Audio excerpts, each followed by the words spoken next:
Բարև ձեզ սիրելի հայրենակիցներ, Անտիֆեյքի հետ մենք ձեզ ներկայացնում ենք Ղազարյան vs Ղազարյան նախագծի հերթական թողարկումը։ 10 օրվա տարբերությամբ Պետրոս Ղազարյանը կրկին իր տաղավարը հրավիրել Ազգային ժողովի փոխնախագահ Ռուբեն Ռուբինյանին։ Անկեղծ ասած, դժվար էր հասկանալ, թե ինչի նման ինտենսիվությամբ պետք էր նա նույն հյուրը հրավիրել երկրորդ անգամ։ Մտածում ենք, որ կարող է նոր թուրք է եկել Հայաստան, բայց պարզվում է, որ ոչ։ Թրքասերը ինքն է երկրորդ անգամ եկել Պետրոս Ղազարյանին հյուր եւ հայտնվել կրկին մեր տեսադաշտում։ Բաժանորդագրվեք Անտիֆեյքի YouTube-յան ալիքին, հավանեք եւ տարածեք այս տեսանյութը, թողեք ձեր մեկնաբանությունները, donation alerts, Patreon, super chat, բանկային փոխանցումներով օգնեք Անտիֆեյքին, որպեսզի թողարկվեն այս եւ մյուս հաղորդումները։ Սիրելի հեռուստադիտողներ, մենք շարունակում ենք հետևել կարևորագույն իրադարձություններին։ Այսօր կզրուցենք Ազգային ժողովի նախագահի տեղակալ Ռուբեն Ռուբինյանի հետ։ Բարեկո պարոն Ռուբինյան, շնորհակալություն հրավերության համար։ Եվ մեր հյուրը Էդգար Ղազարյանն է։ Բարև ձեզ։ Պետրոս, դու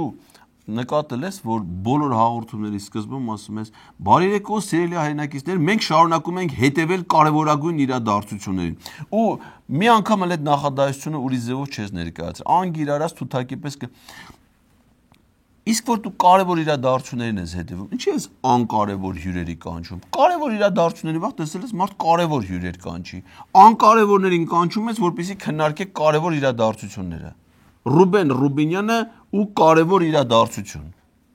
Դեպքի ավելի շուտ 3 գիշեր է սպանությունը համայնքապետի ընդդիմությունը ուղղակի մեղադրում է ձեզ, որ սպանվեց ընդդիմադիր համայնքապետը մեկ, որ նա պայքարում էր ձեր իշխանության դեմ, որ սա ամենաթողության հետևանք է։ Մի խոսքով դուք եւ ուղղակի հանցագործության եւ անուղղակի հանցագործությունը ծնող մթնոլորտի պատասխանատուն եք։ Ձեր մեկնաբանությունը։ Նախ Պետրոսը մի րոպե, էլի։ Ընդդիմությունն ասում, այսինքն հələ ընդդիմությունը որտե է ասե, ինչ ասե։ Եթե այս մարդիկ են իշխանության ղեկին, երկրում եթե ինչ-որ մի բան է տեղի ունենում, բա իշխանությունը չի դրա պատասխանատուն, ով է։ Փողոցում քայլող մարդիկ, սովորական մարդիկ են պատասխանը, բայց եթե իշխանությունը իրենք են, իրենց պաշտոնավարման շրջանում ինչ լնում է, իրենք են, չէ, պատասխանը, բայց եթե իրանց պաշտոնավարման շրջանում պետության համար վարկ են վերցնում արտաքին պարտք, արտաքին պարտքով տանում են մի հատ 100 տեղանոց դպրոց են սարքում, 100 տեղանոց։ Վարչապետը էթում է բացում է, կնիկը էթում է մտնում է դրա զուգարանը վարչապետի հետ, այս սաղ պաշտոնյաները մարզի շարվում են, դիմավորում են, փուչիկներ, բան։ Այդ իրանցն է, չէ, որովհետև իրանց պաշտոնավարման շրջանում պարտքով դպրոց են սարքել, զուգարաններ լավ չեն սարքել, դուրս տվել են հիմա ձեր տունն է։ Բա մարդասպանությունները որ լինում են, հանցավորությունները որ լինում են, տարածքի կորուստները լինում, բայց դրա պատասխանատուն ով պիտի լինի, ընդդիմությունը պիտի ասի, դու չես ասում, ընդդիմությունն է ասում։ Դուք պատասխանատու եք, թե դուք մենակ ուտել խմելու ձեր տներն առնելու պատասխանատուն եք։ Պետք է ասեմ, որ իհարկե սա համակեցուցիչ դեպք է տեղի ունեցել եւ միանշանակ դատապարտելի դեպք է տեղի ունեցել եւ ես Հա, դատապարտելի է, փաստորեն խրախուսելի չի, այսինքն դուք չեք ողջունում, որ այդպես բան, հա, շատ մեծ բան է, փաստորեն նաև դատապարտում են, շատ հումանիստ, արդարամիտ դատապարտում են, պատասխանատվություն չեն կրում, դատապարտում են, օրինակ, երբ որ Սուրմալույում ողբերգություն է տեղի ունենում իրանց պաշտոնավարման շրջանում, բազմաթիվ մարդիկ են մահանում, իրանք սգում են, բանը դատապարտում են, բայց ոչ մի քաղաքական պաշտոնյա պատասխանատվություն չի կրում։ Երբ որ Ազատ գյուղի կացանում ողբերգություն է տեղի ունենում, զինծառայողները մահում, իրանք էլի ցավում են դրա համար, բայց ոչ նախարարը հրաժարական տալի, ոչ վարչապետ, ոչ մի քաղաքական, նույնիսկ փոխնախարար չի լինում։ Իրանք մենակ դատապարտում են, սգում են, սուտ։ Ասեք դրա համար ինչ տարբերություն։ Հայերից ասենք, այսքան հայ մահացել է, ով չի քաշե, մեկն էլ սպանվել է։ Ինչ Ռուբինյանի կյանքում ինչ փոխվավ դրանից։ Ինչ վերաբերում է ընդդիմությանը, իհարկե ես ցավում եմ, որ մենք հիմա պետքա մարդ է սպանվել եւ այդ կոնտեքստում այդ հարցը նույնպես քաղաքական բանավեճի առարկա հիմա պետքա դառնա, ես ցավում եմ, բայց դա ցավոք մեր ընդդիմությունն է այդպեսին, ընդ որում դու ցավում ես, որ մարդ է սպանվում ու դա դառնում է քաղաքական բանավեճի առարկա։ Հենց հիմա որ քեզ խոսացնեմ, կասես Պողոս Պողոսյան։ Բան չեք դարձել քաղաքական բանավեճի առարկա։ Դուք այդպես չի եղել, հա, որ սպանություն եղածելի ու դա չդարձնեք քաղաքական բանավեճի առարկա։ Չի կարելի։ Դուք դες բան չեք արել։ Իսկ դուք կիսատ մեջ բերեցիք, ես տեսա նույնիսկ ընդդիմադիր պատգամներ ուղիղ ասում են Նիկոլ Փաշինյանն է սպանել։ Ես չգիտեմ, վարչապետը հուսով եմ դատի կտա ասողին, որովհետև չափու սահման պիտի լինի ամեն ինչին։ Չգիտեմ, նույնիսկ իմաստ ունի ես բացատրեմ, որ օրինակ Հայաստանում բազմաթիվ համայնքներ կան, որոնց ղեկավարները ընդդիմադիր են կամ ասեմ։ Հələ մատ ասա որն է ընդդիմադիր։ Որ համայնքի ղեկավարն էլ որ ընդդիմադիր է, հələ ներկայանում քրեական գործերով անցնում առանց բացառության, որն էլ որ ընտրվել էր ի սկզբանե ընդդիմադիր, հիմա ձեր իշխանական ճնշումների հետևանքով բերես արկել եք Նիկոլական։ Հələ ասում ես բազմաթիվ, հələ մեկին թվարկի, էլի, որ ընդդիմադիր հայը ԿՊ չի ու քրեական գործը վրեն չի։ Ինչ վերաբերում է ընդդիմությանը, եկեք լավ հիշենք ովքեր են ընդհանրապես խոսում, իրենց իշխանության տարիներին օրը քանի հատ սպանություններ լինում ու քանի հատներ բացահայտվում։ Իսկ քանի հատ է եղել։ Հələ մի հատ ասենք օրինակ 2014 թվականի սեպտեմբերի 25-ին։ Քանի սպանություն է եղել։ Բա 2012 թվականի հոկտեմբերի 7-ին։ Քանի հատ սպանություն է եղել։ Այսինքն մինչև ձեր իշխանության գալը ամեն օր մի քանի հատ սպանություններ ա եղել, ըստ քո ասելու, որոնք չեն բացահայտվել։ Իսկ դու կարաս հաշվես, թե ձեր իշխանության օրոք քանի մարդ ա սպանվել ու մահացել։ Եկաք պատերազմները բերեցիք։ Քովիդի ժամանակ չկարողացաք այդ երկիրը, փոքր երկիր ընդամենը 2 սահման ունեցող, կառավարեք, որ այդ հիվանդությունը ձևով չտարածվի, այսքան մարդ չմահանա։ Դրանից հետո շարունակական դեպքեր, ողբերգություններ, նոր քիչ առաջ է ասում, էլ Սուրմալուի դեպք, այդ ազատ գյուղի կազմը, դու ձեր իշխանության մահվան վիճակագրությունը կարաս վարես, թե քանի մարդ է մահացել, քանի մարդ է սպանվել ձեր իշխանության օրոք, քանի արյուն կա ձեր վրա, ձեր կերածի մեջ։ Այս սպանությունը պիտի բացահայտվի հնարավորինս արագ եւ բոլոր հանցագործները պիտի պատժվեն, այստեղ երկրորդ կարծիք չկա եւ այդպես պիտի լինի։ Իսկ իրեն Շատ լավ։ Դե որ բացահայտվի Պետրոս, նոր մի քիչ առաջ ասում էր, խեն ասում Նիկոլ Փաշինյանն է սպանել, բայց հələ որ չի բացահայտվել, ինչ գիտես ով է սպանել։ Պիտի նախաքննությունը ավարտվի, նոր իմանա, չէ՞ ով։ Եթե նախաքննությունը չի ավարտվել, վարկածներն չես հերքում։ Այև որ բացահայտի կբացահայտվի Ռուբինյան ջան, ձեր պաշտոնավարման շրջանի բոլոր հանցագործությունները կբացահայտվի ու դուք բոլորդ ամեն մեկը ձեր չափով ձեր արժանի պատիժը կրելու եք, չեք կարա դուք անպատիժ մնաք, չեք կարա, դա հնարավոր չի։ Նաև Վարդան Ղուկասյանն էր խոսել, որ ընդդիմադիր ղեկավարները համայնքների կամ ձերբակալվում են կամ սպանվում։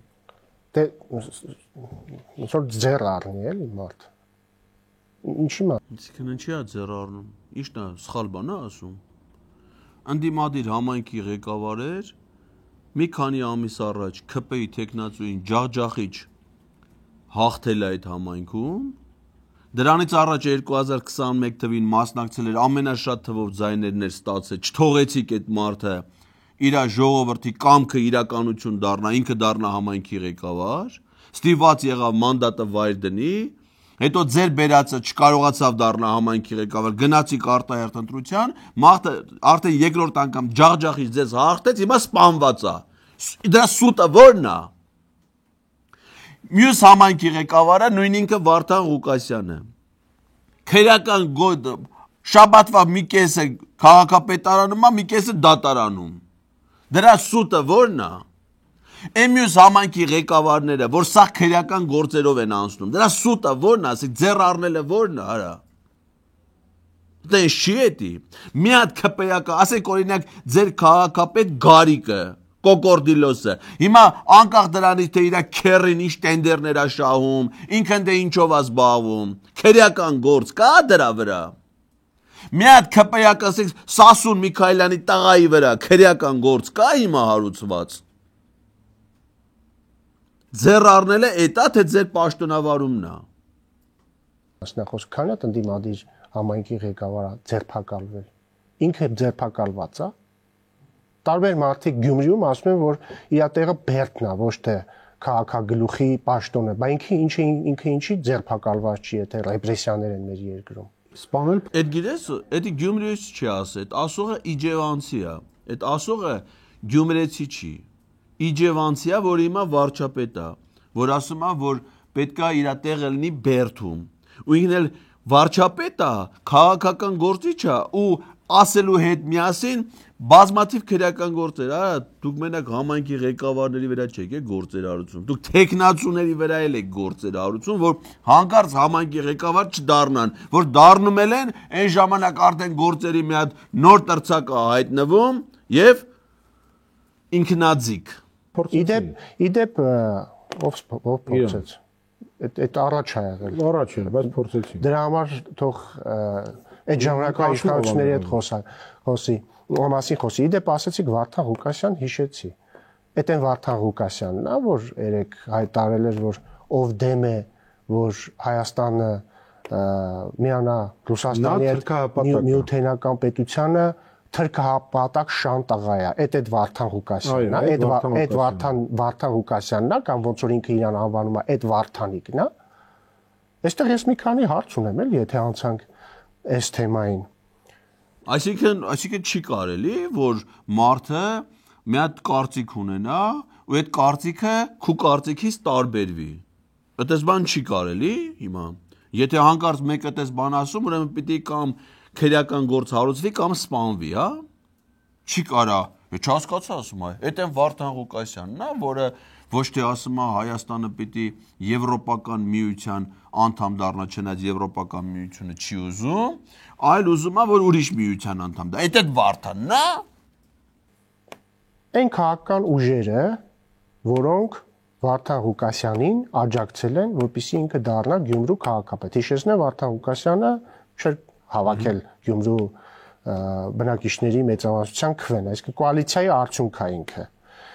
Ըստ էության մի հատ ես քեզ ուրիշ բան հիշեցնեմ։ Իսկ ով ասում, որ պիտի համայնքի ավականուն ընտրություններին մի ուժը միանգամից 50%-ից ձայն հավաքի։ Մեր օրենքը նախատեսում է քվեարկության արդյունքում ով որ համայնքի ավականին ում նպատակ արմարում նրան է գտնում ամենաշատ քվեն Գյումրիի համայնքի ավականուն ընտրություններում այդ դեպքում ընդդիմադիր ուժերի ստացել է Վարդան Ղուկասյանը, բայց Սարիկն է ստացել էլեկտրոցանցի պետք նշանակե հավաքական կերպարն է նաև իրեն աջակցած ուժերի, այսինքն Քոչարյանականների, Սերժ Սարգսյանականների, Լևոնականների, Կտրիչ Ներսիսյանի եւ մյուսների ինքը հավաքական կերպարն է, գողական։ Ես ինչ էր խոսում Պետրոս։ Արեցի լրիվ անտեղյակ։ Արեցի մարդը փաստորեն որ խելքը տալիս է թուրքերի խելքին, այդ թուրքերը դրա համ փաստորեն տարածներն են հանում տանում, համ էլ խելքը, եթե իհարկե սրա խելքի մեջ այդ անտեր մնացածը ազդում է Պետրոս։ Դու չծխես դրանից արա։ Էդի ուղեղի վրա լուրջ եմ ասում, բժիշկներն են ասում, էդի ուղեղի վրա շատ է ազդում, այդ անտեր մնացածը։ Այդ պահին մարդը իրան թվում է թե լավ ազգում է թող բան անում, բայց շատ է ազդում։ Ամեն բան չի որ կարելի է ծխել։ Ընդհանրապես ծխելը վատ բան է։ Ամեն բան չի ասում է Քոչարյանականները, Սերժ Սարգսյան, Լևոնականները, Գյումրի ընտրություն Ռոբերտ Քոչարյանը ընդհանրապես քաղաքական կուսակցության անդամ չի, հետևաբար Գյումրու ընտրություններին չի մասնակցել, հետևաբար չէր կարա որևէ որոշման քաղաքական որոշման մասնակից ելներ։ Սերժ Սարգսյանը հանրապետական կուսակցության նախագահն է, հանրապետական կուսակցությունը Գյումրու ավականու ընտրություններին չի մասնակցել ընդհանրապես։ Լևոն Տեր-Պետրոսյանը Հայ ազգային կոնգրես կուսակցության նախագահն է, այդ կուսակցությունը Գյումրու ավականու ընտրություններին չի մասնակցել ընդհանրապես։ Հիմա ես ուզում եմ հասկանամ, այս որ ասում է Լևոն Տեր-Պետրոսյանը, Ռոբերտ Քոչյանը, Սերժ Սարգսյանը, հələ մա ցինիկ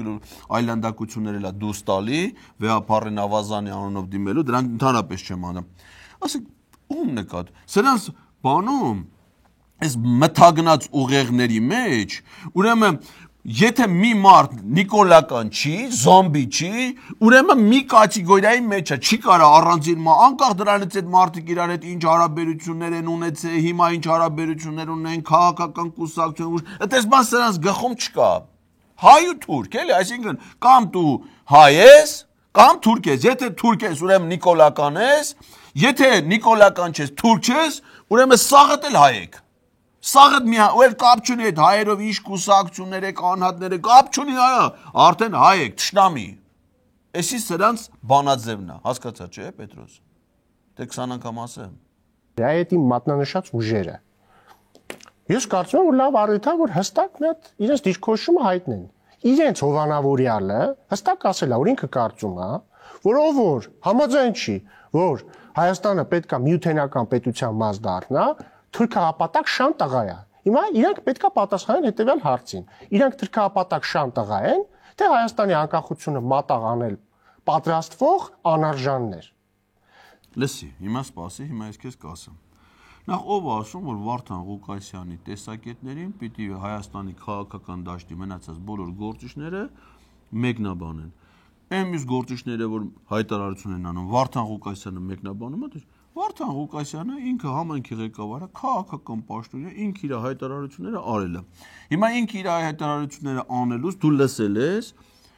ես տես տպավորություն ունեմ, որ դու զգացել ես, հասկացել ես, որ ինքը քեզ դրանով ասում է թրքահպատակ շան տղա, դու ու դրանից մի քիչ էլ վիրավորվել։ Օրինակ, ես երբեք չեմ մտածել, որ այդ իր ասածը ինձ ինչ-որ ձևի վերաբերվում է, եւ ես դրեմ դա մտածել,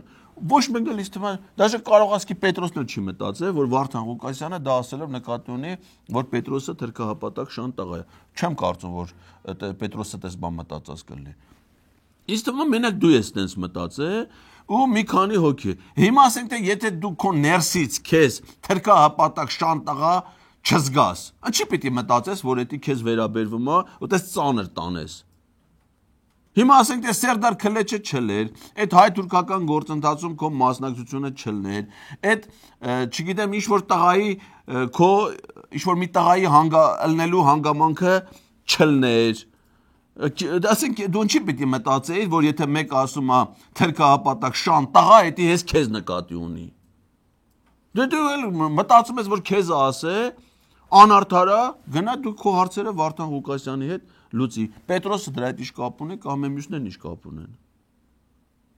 Կարող է ճիշտ ասե Պետրոս, հա։ Դու ինչ ես մտածում օրինակ,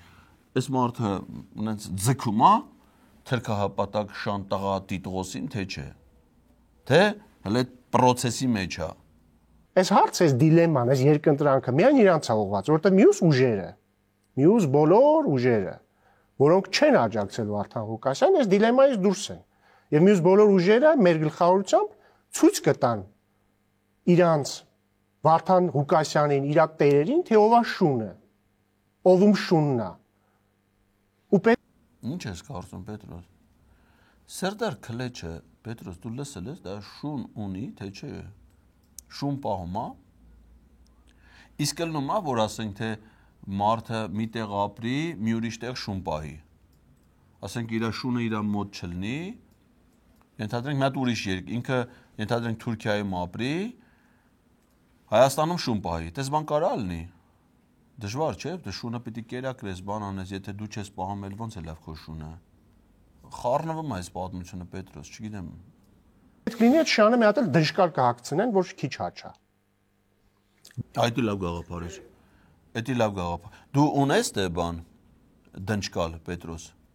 Արա դու պահի էլի ստե։ Դու անց հյուրեր ես դե կանչում, Պետրոս, որ էդի կենսական նշանակության բան, ասենք օրինակ, այտենց հարցազրույցների ժամանակ ինչ են դնում սեղանին, ջուր են դնում, բան են դնում, գրիչ են դնում, թուղթ են դնում, չէ՞։ Մի հատ էլ դնչ կա, ինչ դժվար է, ծախում են վերնիսաժ բաները, մի հատ սիրուն պահի պետք եղած ժամանակ օգտագործվի։ Իմ գործն էլ քեջ տանա դրա այդ ժամանակ արդեն։ Կմզմզակը գրմռա բանալը չեն բանալի կանցնենք այդ հանգ։ Էդի լավ առաջարկ էր։ Էդի բանարային աղջիկեր քինասա վաղ գործի գալուց մտնեն մատեն կենթաների խանութից մի հատ ունիվերսալ չափեր էլ լումա։ Թող մա դրանից առնեն բերեն։ Հայաստանի վերջ անպագորգոր հողորտանքով պատերազմ հայտարարեց Փաշինյանը Ադրբեջանին եւ ջախջախիչ պարտություն կրեց, ասում է Տեր-Պետրոսյանը։ Դե եկեք անալիզի ենթարկենք Տեր-Պետրոսյանի պատերազմի պատասխանատուն ձեր իշխանությունն է։ Շատ լավ։ Ալիև Արա խոտու գեշ ես Պետրոս։ Արա բա եթե այս մարդիկ են իշխանության ղեկին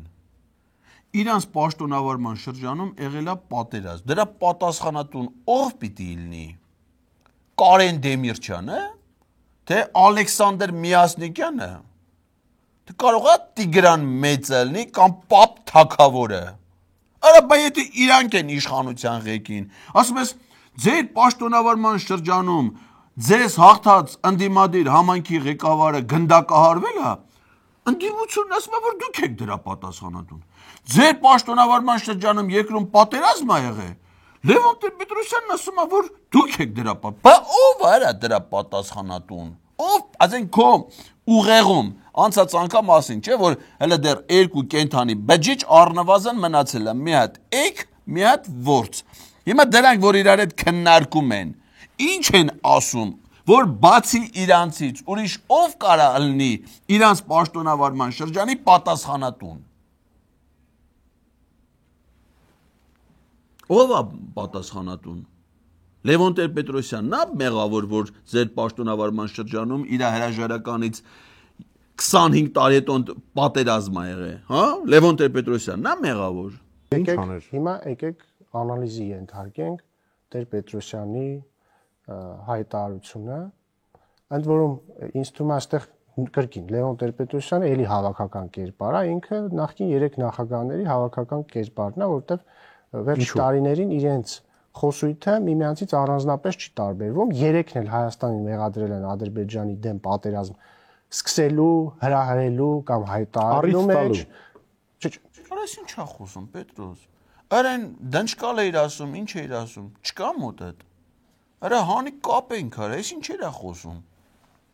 Ասում է Լևոն Տեր-Պետրոսյանը նախկին մյուս երկու նախագահների Ռոբերտ Քոչարյանի, Սերժ Սարգսյանի հավաքական այն դեպքում, երբ որ 2008 թվին նախագահի մի տեխնացու Լևոն Տեր-Պետրոսյանն էր, մեկը Սերժ Սարգսյանն էր, Ռոբերտ Քոչարյանը գործող նախագահն էր, պայքարում էին իրար դեմ, իրանք էլ լևոնականներ էին, Լևոնի կողմից էին, Նիկոլ Փաշինյանը Լևոն Տեր-Պետրոսյանի հանրահավաքներն էր վարում մարտի 1-ին, ժողովրդին տարավ գցեց կրակի բերան, փախան գնացին, բան։ Հիմա Լևոն Տեր-Պետրոսյանը սրա ասելով դարձել է այն մյուս երկու նախագահների հավաքական կերպարը։ Արա Պետրոս, իշքան փողոցային կա դու պետք է բերես նստածնես դե։ Ասենք շատ է որ փողոցից էսի գնացե դարել է ազգային ժողովի նախագահ, գիտես, սրա առաջի աշխատանքը իր կյանքում պաշտոն չէ, որ աշխատանք, որ մարդ տղամարդ տնից էլ է դա գործի։ Էլի արտաքին գործերի փոխնախարար։ Դրանից հետո ազգային ժողովի հանձնաժողովի նախագահ ու փոխնախագահ։ Պետք է փողոցից եկած մարդը։ Դա մարդ այնց խոսում է, ապուշ։ Իրենք ասում են, որ Հայաստանը հրահրել կամ պատերազմ է հայտարարել Ադրբեջանին 2020 թվականին, քանի որ Նիկոլ Փաշինյանը ասել է Արցախը Հայաստան է եւ վերջ։ Ես ուզում եմ հիշեցնել բոլորին, որ Արցախը Հայաստանը եւ վերջ գաղափարը ընդհանրապես գաղափարի առաջամարտիկը ի սկզբանե եղել է Լևոն Տեր-Պետրոսյանը։ Լևոն Նատալը հանգիստ Արցախը Հայաստան է եւ վերջ ձևակերպումը առաջին անգամ տվել է դրա առաջամարտիկը եղել է Արցախի հերոս, Արցախյան առաջի ազատամարտի երևելի գործիչներից մեկը ֆիզիկոս Լեոնիդ Ազգալդյանը։ Դա իր ձևակերպումն է։ Տեր-Պետրոսյանը մտել է ակտիվ քաղաքականություն 1988 թվականին գլխավորելով կամ լինելով ղեկավարներից մեկը մի շարժման, որի նպատակն էր Արցախը, Հայաստանը եւ վերջը։ Ամբողջ Հա? Այդ Լևոն Տեր-Պետրոսյանն է մտել այդ շարժման մեջ ու ղեկավարել։ Բա հերդ ինչ արի այդ ժամանակ։ Ճանաչում ես հորդ։ Ճանաչի հորը Պետրոս, հերը փախել է ոնց որ սրանց վերից հիմա Չինաստանը։ Հորդ ճանաչում ես դու Ռուբեն։ Ես ճանաչում եմ հորդ։ Մատ ասեմ կարողա դու էլ ճանաչես էլի, քո հերը ամենայն դեպս ըստ կենսագրական տվյալների, չնայած տեսքով էլ ես նման, նայել էր այտենց ցինիկ։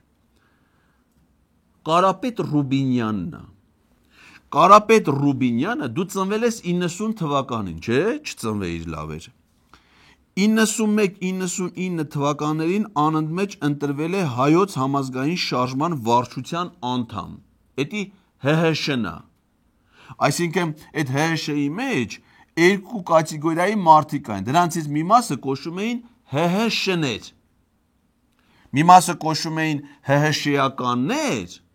մյուս մասը կոչվում էին ՀՀՇ-ներ։ Այն որ Վարդան Ղուկասյանն ասում է, թրքա, հպատակ, շան, տես կամաց Պետրոս, ոնց որ մոտենում ենք այդ բանը։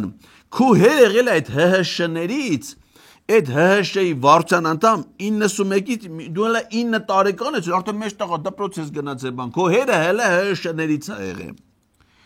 90 թվականին ընտրվել է Գերագույն խորհրդի падգամավոր։ Աշխատել է տեղական ինքնակառավարման հարցերի հանձնաժողովում։ 93 թվականի հունվարին նախագահի հրամանագրով նշանակվել է նախագահի առընթեր վերահսկողական ծառայության ղեկավար Ռոմանոս։ Նախագահը գիտես ով ա եղել 93 թվականին։ Լևոն Տեր-Պետրոսյանը, այդ քո ասած Ռոբերտ Քոչյանի, Սերժ Սարգսյանի հավաքական կերպարը 93 թվականին հորդ ինքն է նշանակել որպես Ռոմանոս։ 95 թվականի մայիսին ընտրվել է ազգային ժողովի падգամավոր, 95 թվականին ընտրվել է ազգային ժողովի փոխնախագահ, ոնց որ հիմա դու ես փոխ, այդ ժառանգական է էլի, այդ ազգային ժողովի փոխնախագահը։ 2007 թվականին ակտիվորեն մասնակցել է Լևոն Տեր-Պետրոսյանի նախագահական մրցարշավին, եղել է Շենգավիթի նախընտրական շտաբի ղեկավարի տեղակալ, քո հերը միշտ տեղակալ է ալնում, էլի, դու էլ ես, չէ՞, միշտ տեղակալ ալնում։ Անդամագրվել է նորաստեղծ Հայ ազգային կոնգրես կուսակցություն։ Այդ քո հերն է, հետո գիտես ինչ արել քո հերը, ոնց որ դու ես, դավաճանել է։ Դավաճանել է սկզբից Լևոն Տեր-Պետրոսյանին, հետո իր քաղաքական թիմին, հետո ՀՇ-ից էլ դուրսել է Հայ ազգային կոնգրեսը, հիմա է գնացել բան, Չինաստան։ Արա Չինաստան շատ են գնում, ես վերջերս էլ անան գնաց Պետրոս, ընդ մի բան կա։ Մի բան կա, որ սրանք եթում են Չինաստան։ Ուսանող է հերդ։ Հիմա հա, դե սովորում է, վերջին նստանին նստած գիրք է կարդում, մեկ է Հինգաստանի լեռնային կուրորտներում անտառների մեջ։ Ողջ շարժումը դրա մասին էր։ Ասեմ ավելին, 1989 թվականին, երբ որ Գերագույն խորհուրդը ՀԽՍՀ ընդունեց Լեռնային Ղարաբաղի ինքնավար մարզի եւ Հայաստանի Խորհրդային Սոցիալիստական Հանրապետության վերամիավորման մասին որոշումը, այդ որոշման հեղինակը Լևոն Տեր-Պետրոսյանն է եղել։ Աղբյուրը Վահրամ Աթանեսյան Գերագույն խորհրդի падգամավոր այդ ժամանակվա։ Այսինքն ինչի Վահրամ Աթանեսյան հիշում ես, չէ՞ ով է Պետրոս, այն Նիկոլական Ղարաբաղցի կարե բերե դրել էր ստե։ Հիմա ինքը Վահրամ Աթանեսյանին հեղում անում, այդ ասացված կա, չէ՞ ժողովրդական, ասում է աղվեսը իր պոչին վկայա բերում։ Հեղումները նայի սրա։ Այսինքն, ասում է Գերագույն խորհուրդն է որոշում կայացրել։ Լևոն Տեր-Պետրոսյանն է եղել դրա հեղինակը, 89 թվի Գերագույն խորհուրդը, Պետրոս, հայկական ԽՍՀ 11-րդ գումարման Գերագույն խորհուրդ էր։ Հələ 90 թվինը չէր, 89 թվինը լրիվ խորհրդայինի վա, հələ խորհրդային միություն չի փլուզվել։ Շարունակի, պատմաբան է էլի սա։ Ավելին, դրանից 1 տարի հետո 1990 թվականին, երբ որ ընդունվել է Հայաստանի անկախության հռչակագիրը, կրկին Լևոն Տեր-Պետրոսյանի մասնակցությամբ եւ իր Բա հորդ մասնակցության, բա հերետ ասեցինք 90 թվականին ընտրվել է Գերագույն խորհրդի падգամավոր։ Եղել այդ անկախության հռչակագիրը ընդունողներից մեկը։ Հələ մի հատ հեռախոսդ վերցու զանգի Չինաստան։ WhatsApp ունի հերետ։ WhatsApp-ով զանգի ասա բաբա։ Թե դու բաբա հիմա մենակ բանին ես ասում, Սերդար Քլեչին ես ասում։ Նախկին բաբա 90 թվականին այդ անկախության հռչակագիրը, որ ընդունել եք, դու ինչ գալաթ ես արել։ Հələ մտես ինչ կասի հերետ քեզ արվել անկախության հռչակագրում կրկին այդ վերամիավորման մասին, այսինքն Լևոն Տեր-Պետրոսյանը ոչ միայն սկիզբ է դրել իր քաղաքական իմաստով Արցախ Հայաստանի եւ վերջի գաղափարին, այլև փաստաղ թղթավորել է դա։ Այստեղ այդ տղա, այդ մենակ Լևոն Տեր-Պետրոսյանը չի արել, այդ ամբողջ Գերագույն խորհուրդն արել, որի կազմի կեսը նույնիսկ ՀՇ-ից չեն ընտրված եղել, կոմունիստական կուսակցության ներկայացուցիչներ են եղել, բայց անկախության հռչակագիրը գրեթե միաձայն ընդունվել, երկու հոգի է դեմ եղել անկախության հռչակագրի ընդունմանը։ Դա Հայաստանի Գերագույն խորհրդի որոշումն է, որովհետև անկախ դրանից թե մարդը ինչ կուսակցության անդամ է եղել, զգացել են այդ պատմական արժեքը, իմաստը, ժամանակաշրջանը, որ իրենց երջանկությունը տրված ստեղծելու անկախ պետություն եւ այդ անկախ պետությունը ստեղծելու հայկական ամբողջ տարածքի Հայաստանի եւ Արցախի վերամիավորման արդյունքում լուծելով պատմական ժամանակաշրջանի բոլոր խնդիրները այդ ձևի մարդիկ են եղել հերետել եկել խառնվելա դրանց ինչ իմանային որ հետո գալու է ձեր նման դավաճան Վարդան Ղուկասյանն ինչ էր ասել Պետրոս Թրքա հպատակ շան ворթիներ, տես մի բան էր, լավ չեմ հիշում։ Ինչ իմանար, որ այդպես կլինի, որ գան այդ լուսավոր երկիրը կործանեն ու նստեն տես ցինիկաբարել։ Ասենք հանել են նամորնիկը կապի էլի, հիմա որ ես չասեմ Վանգստան։ Ես բանավեճի թեման որտեղից է ծնվել։ Նիկոլ Փաշինյանի հետևյալ պնդումից, որ 94 թվականից սկսած բանակցային ամբողջ գործընթացը եղել է հետևյալի մասին, ինչպես Լեռնային Ղարաբաղը վերադարձնել Ադրբեջանի կազմ։ Իշտ էլ պահանջում էր ապացուցել։ Լևոն Տեր-Պետրոսյանը ինքն է դա ապացուցել։ Բայց նաև Հետո մի րոպե, այդ տղա մեծ սպասի։ Այսինքն դու ասում ես, որ 97 թվականից բանակցել են ինչպես վերադարձնեն Արցախը Ադրբեջանին։ Հա, դենց ես ասում։ Բայց ոնց է լավ, որ 97 թվականից դրա շուրջ բանակցում էին, այտենց էլ Արցախը Ադրբեջանին չվերադարձվեց, հələ հակառակը Արցախը ամրապնդվեց, միջազգային հեղինակությունը բարձրացավ, հայկական կողմի բանակցային դիրքերը ամրապնդվեցին, Արցախում սկսեցին ներդրումներ արվել, Արցախը շենանալ, զարգանալ, ոչ մեկ Արցախ չի հանձնել։ Դու ասում ես բանակցել են, որ հանձնեն, չի ստացվել, հա, այդպես պրավալա գնացել այդ բանակցությունները, բանակցել են, որ հանձնեն, չի ստացվել, բանակցել են, որ հանձնեն, չի ստացվել, ավելի է ամրապնդվել, ավելի է հայկական դառը։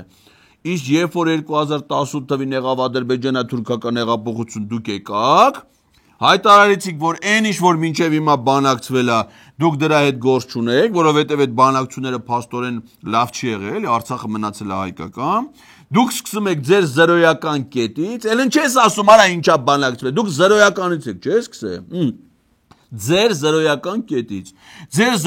կետից սկսել եք բանակցել 18 թվից 20 թվին արդեն Արցախը հանձնել եք Ադրբեջան։ Այսինքն դուք չէիք ուզում Արցախը հանձնեիք Ադրբեջանին, մինչև ձեզ էին ուզում, բայց մինչև ձեզ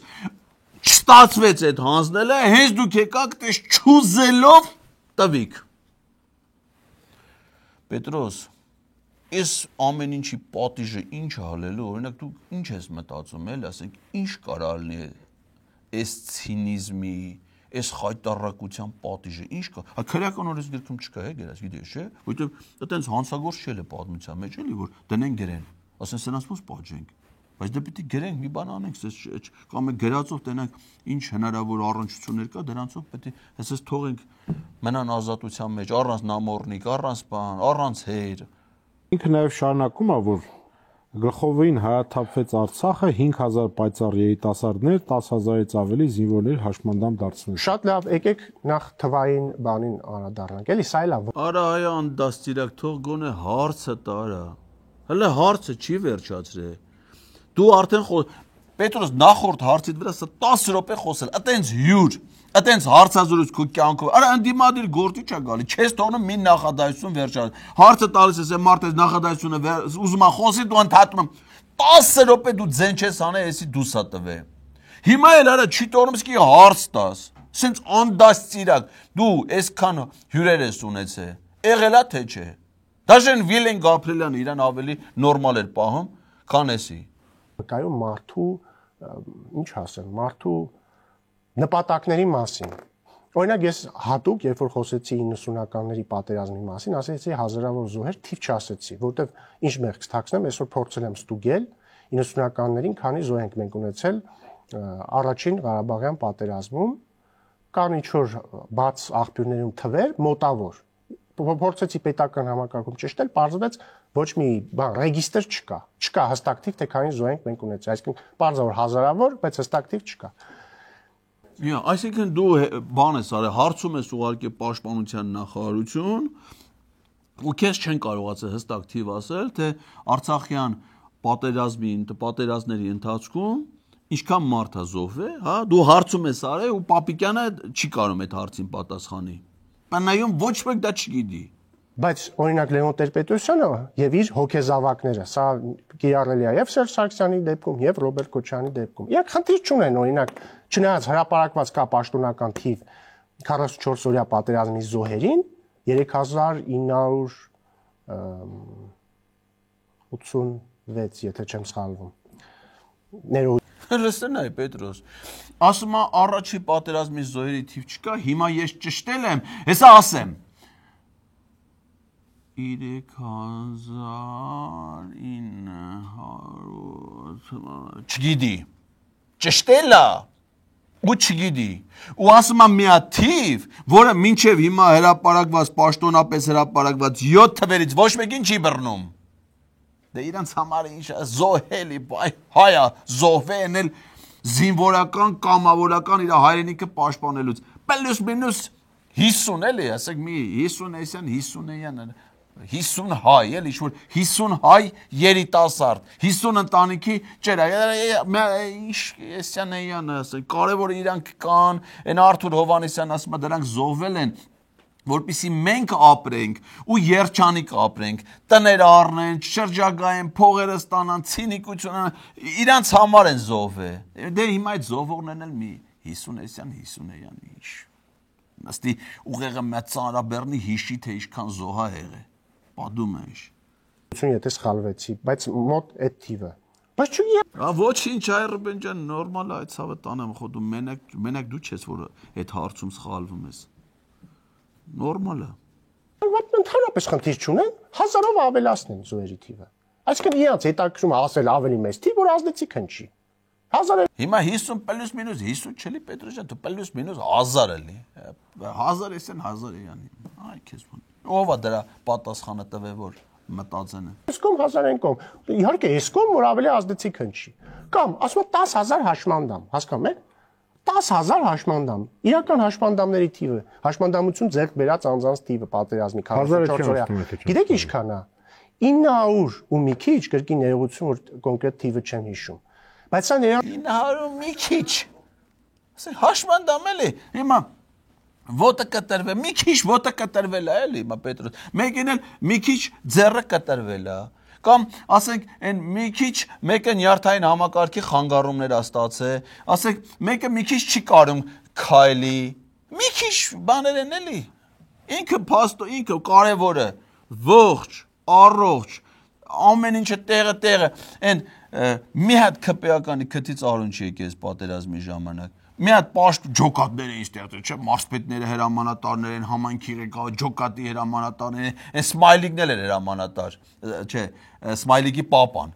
Հա, դրանք էլ էին, բայց մեկի քթից արուն չի եկե։ Դե հիմա մեկն էլ մի քիչ ոտը մի քիչ կտրվել է էլի, մի քիչ։ Հիմա բոլոր կարգերի հաշմանդամություն ունեցող անձանց։ Այս թվից էլ ամպուտացված վերջույթներով անձանց թիվը ոչ ավել քան 200 է։ Ճշտել եմ այս թվերը։ Այսինքն դե հիմա պլյուս մինուս 200 էլի հիմա 200 քեսյան 200 Պետրոս գիտես չէ սրանք պատերազմի զոհերի թվի վերաբերյալ 7 անգամ թիվ են հրապարակել Ոչ մեկ իրար չի բռնում։ Ամեն անգամ թվերը աճողական բարձրացել են, նորել ինք ասած 3986, չէ՞, դա էլ մի հատ նոր թիվ է։ Դրանից առաջացել են 3439, 3621, 3700, 3773, այդ 73 ասելուց հետո երկու օր հետո Նիկոլ Փաշինյանն ասաց 3777 Երկու օրվա մեջ 4 հոգի ավելացա, բայց հələ պատերազմը շուտ ավարտվել է։ 3809, 3812, հիմա էլ ասում է 3988 թիվ ոչ մեկն իրար չի բռնում, բոլորը աճողական։ Դե հիմա էլի Պետրոս ասում են։ ՊԲ-ն զոհվածների անունները հրապարակ է, Պետրոս։ Հիշում ես պատերազմի ժամանակ անուններ հրապարակում են։ Հրապարակվել է 2842 զոհված զինծառայողի անուն, որը իրանց ասած զոհվածների վերջին թվից տարբեր է 1187 մարդով։ Այսինքն 1187 մարդու անուն էլ իսկի չեն էլ հրապարակե։ Հասկանում ես Պետրոս, էս ինչ ցինիզմ է։ Արա էսի հասկանալու բան չի։ Եթե չես հասկանում, լավ ես անում, որ չես հասկանում։ Ու խոսում է, ասում է թվերը ճշտել եմ եկել եմ, ոչ մի թիվ չի կարում ասի։ 10 անգամ մարդը այդ թիվը մեծացնում է։ Ինչի համար։ Հաճույք է իրան պատճառում։ Ինչի։ Ձեզ է հաճույք պատճառում։ Հայերի մեռնելը ձեզ հաճույք է պատճառում։ Դրանում մենք վաղուց ենք համոզվել։ Զոհերի թվի արտաբերումը որպես փաստակ այն ենթատեքստով է, որ դուք մերժեցիք պատերազմը դադարեցնելու Ռուսաստանի նախագահ Վլադիմիր Պուտինի առաջարկը եւ զոհերը կարող էին եւ կորուստները անհամեմատ քիչ լինել։ Տեսեք ինչ ա կատարվում։ Ասում է Տեր-Պետրոսյանը։ Ես չեմ զարմանում, որ դա ասում է, որովհետև 2020 թվականի նոյեմբերի 9-ից սկսած այս անսուրբ երանախագահության գլխավոր նպատակը եղել է հետևյալը. ամբողջովին Հայաստանի վրա բարթել պատերազմի մեղքը եւ հակառակորդին ամբողջովին ազատել այդ մեղքից, ամեն ինչում մեղադրել Հայաստանին։ Օրինակ Չէ, Հայաստան ախիեշ մեղք ունի պատերազմի մեջ, Ռուբենյան ջան, ասենք եթե պատերազմա դրա մեղքը կարող լինի Ռուսաստանին, ինչու՞ չէ նաև Ֆրանսիային, կարող նաև Ամերիկային։ Իսկ վերջերս Արարատ Միրզոյանը մի հատ կարևոր հանդիպում ունեցավ Նյու Յորքում, համաձայն Մոնղոլիայի արտաքին գործերի։ Արա ինձ թվում է Մոնղոլներն էլ ինչ-որ կապ կունենան, էլի դրանք պատմության ընթացքում, հա, այտենց արշավանքներ արել են։ Դրանք են մեղավոր եղած կլեն, թե չէ Հայաստանը ձեր իշխանությունը ո՞ս կարա իր պաշտոնավարման շրջանում պատերազմ լինի, ինքը դրա հետ կապ ունենա։ Ինչի՞ պիտի կապ ունենա։ Եվ ինչ ասեմ ես, լավ։ Հիմա Պուտինի առաջարկին։ Հիմա Պետրոսն ասում է կլինի իմ հարցերին, ասենք Փաստորեն Պետրոսը որ հարց է տալի, դու քո իմացածն ես ասում։ Հիմա այս խեղճացել է, տենում ես դրա վիճակը։ Ասում է կլինի այդ հարցին Պուտինի առաջարկը 2000 կոնկրետ ասեմ ես 2020 թվականի հոկտեմբերի 19-ին ռազմական գործողությունները դադարեցնելու առաջարկը, երբ որ Ադրբեջանը զավթել էր ընդամենը ազատագրված տարածքների մի չնչին մաս, Շուշին դեռևս հայկական էր, Արցախը ամբողջությամբ հայկական էր, ու առաջարկվել է, որպեսզի ռազմական գործողությունները դադարեցվեն։ Ու Պուտինն ասել է, Ալիևը այդ արդեն համաձայնեցրել էի, Նիկոլ Փաշինյանը չի համաձայնվել ու շարունակել։ Դրա մասին կասես։ Պուտինի առաջարկին։ Ես ուզում եմ հիշեցնել, որ 44 օրյա պատերազմի ժամանակ վարչապետ Փաշինյանը 3 անգամ համաձայնություն է ձեռք բերել հրադադարի վերաբերյալ։ 3 անգամ։ Առաջինը այդ տղա դու ուրիշ բան ես ասում։ Այդ քո ասածները այդ 3 հրադադարի մասին պայմանավորվածությունները ձեռք են բերել արտգործնախարարները եւ այդ հրադադարները վերաբերել են հումանիտար հրադադար, այսինքն ժամանակավորապես դադարեցնեն ռազմական գործողությունները վիրավորներին եւ զոհվածների աճունները ռազմի դաշտից ձեռք բերելու համար, որը չի պահպանվել։ Անգամ հրադադարի վերաբերյալ համաձայնությունը ձեռք է բերվել Վլադիմիր Պուտինի միջնորդությամբ, երկրորդ անգամ Էմանուել Մակրոնի միջնորդությամբ, երրորդ անգամ Թրամփի ամերիկյան կողմի միջնորդությամբ։ Այսինքն վախենում ասի Թրամփ, ասացիր Պետրոս։ Պուտինի անունը տալիս է, դե Մակրոնն էլ արդեն դրան բանը տեղ դնող չկա, կնգացեցած է։ Բանը անունը հանգեմ Թրամփին վախենում է Թրամփի անունը։ Եթե վախենում ես Թրամփի անունը տաս, ասա Ալբանիա։ Ասա Ալբանիայի միջնորդ ընդունված է, Թրամփը Հայաստանին ասում Ալբանիա, մենք էլ իրան կասենք Ալբանիա։ Սրանից հետո Թրամփի տեղը հենց գալիս է, միասա։ Սա Ալբանիայի միջնորդությամբ։ Կամ էլ ասա Կամբոջա։ Սուտ է այդ պնդումը։ 3 անգամ հայկական կողմը համաձայնվել է հրադադարի եւ 3 անգամ այդ հրադադարը խախտվել է։ Հետևաբար սա ընդհանրապես իրենց համար միջոց է մեղքը բարթելու հայկական կողմի վրա։ Դու տենց էլ հարցին չպատասխանես, բայց մենք հիշում ենք Պետրոս։ Խոսքը հոկտեմբերի 19-ի հրադադարի մասին է, որը կարող էր նույն հրադադարը ոնց որ եղավ նոյեմբերի 9-ին, ուղղակի Շուշին կլներ հայկական, Արցախը կլներ հայկական, ազատագրված տարածքների մեծ մասը կլներ հայկական, Խարվաճարի Լաչինի վերադարձի հարց չէր, քննարկվի ու կանցնեին բանակցության հաջորդ էտապին։ Իսկ հոկտեմբերի 19-ի հրադադարը դուք ոչ միայն մերժել եք, այլ հոկտեմբերի 19-ին հրավիրվել է պատերազմի ժամանակվա Հայաստանի անվտանգության խորհրդի վերջին նիստը։ Դրանից հետո մինչև նոյեմբերի 9-ի փաստաթղթի ստորագրում նույնիսկ անվտանգության խորհրդի նիստ Հայաստանում չի հրավիրվել։ Այդ ամեն ինչ արձանագրված է։ Քննիչը ձեզ ժամանակը կգա, կասի։ Մենք իրանց քննիչներին կօգնենք իրավապահներին այս հանցանքի բոլոր հանգամանքները բարձելու եւ ինչ էր ասել Վարդան Ղուկասյանը դրանց պատժելու համար։ Բանավեճեր կան, որտեղ այսպես ճշմարտությունը կյանքում չի հաղթի եւ հասարակությունը երբեք դրանից չի շահի, քաղաքական ուժերը նույնպես դրանից երբեք չեն շահի։ Բայց կա մի ճշմարտություն, մի բանավ։ Այան դասցիրակ, թող հարց տարա այս մարդը։ Նույնիսկ չես թողում հարցը տարա։ Պետրոս հեր գնա, ես քո տեղն էլ էի լուրջ եմ ասում։ Կլեյ կեթայի։ Երես այդ բանդացրել նստացել ես, արա թքած այդ 2 կոպեկի վրա, մի քիչ ինքնասիրություն ունեցի, արա։ Չի թողնում ես կի հարց տաս, բա դու դրանն էիր արժանի, բա դու այդ Պետրոսն ես, դու այն Պետրոսն ես, որ չես թողնում, եթե քո դեմը նստած անդիմադիր գոր, չես թողնում նա մի բառ խոսա։ Սասկի չի թողնում, որ դու հարց էլ տաս։ Թքած այդ 2 կոպեկի վրա, այդ դպրոցի զուգարաններն էլ հետը, վեկած գնա արա։ Բանավեճը հետևյալն է։ Մեզ հիմա պետք է խաղաղություն, թե պետք չի խաղաղություն։ Ես կարծում եմ, մենք հասել ենք մի կետի, երբ որ ակնհայտ ճշմարտությունը, որ մենք մի բան սխալ ենք արել, ես նկատի չունեմ 30 տարի, ես նկատի ունեմ մեր պատմությունը ամբողջ, որ լավ, վերջի 100-ամյակի մեր պատմությունը։ Եթե մենք ամեն անգամ անում ենք նույնը եւ ստանում ենք վատ սցենար, գուցե արժի մի անգամ չանել նույնը։ Եվ գուցե արժի մի անգամ օգտագործել պատմական հնարավորությունը եւ հասնել ինստիտուցիոնալ խաղաղության։ Այդ հավատանեմ դու մեզ խաղաղություն ինչի՞ է պետք է, այ Ռուբինյան ջան։ Մենք ասում պետք է խաղաղություն։ Պետրոս աշխարհում դու մի մարդ հանդիպել ես, որ ասի ես պատերազմ եմ ուզում։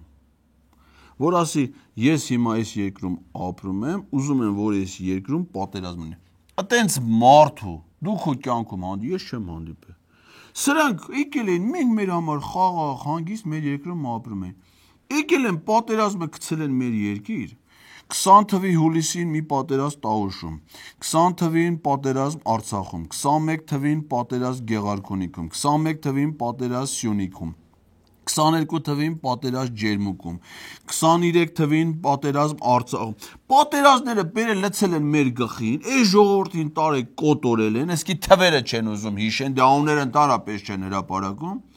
Հիմա եկել են ասում են, չհասկացանք, դուք պատերազմ եք ուզում։ Մենք խաղաղություն, խաղաղ երկիրը սարքել են պատերազմ։ Եկել են ասում են, մենք ձեզ խաղաղություն ենք բերում։ Արա կլի դուք այդ ձեր խաղաղությունը վերցնեք ու